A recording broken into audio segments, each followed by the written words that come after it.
বক্সনগর সীমান্তে বাংলাদেশি মহিলা আটক। বাংলাদেশ থেকে ভারতে প্রবেশকালে সীমান্ত থেকে বকুল আক্তার নামে এক মহিলাকে আটক করে বিএসএফ। তার বাড়ি ঢাকার নূরপুরের মুন্সিগঞ্জ এলাকায়। পিতা মিয়া হোসেন।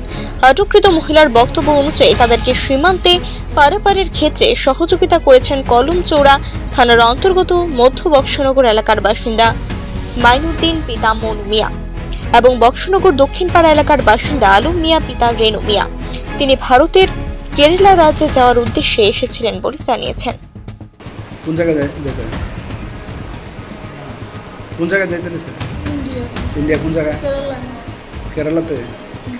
কেরালাতে কিসের জন্য? ধরছে কোন জায়গা থেকে? বাংলাদেশ কোন জায়গা দিয়ে আইতে গেছে? এখানে বর্ডারে এসে কোন জায়গা দিয়ে করতে লেছে? ওই কিভাবে আইছো?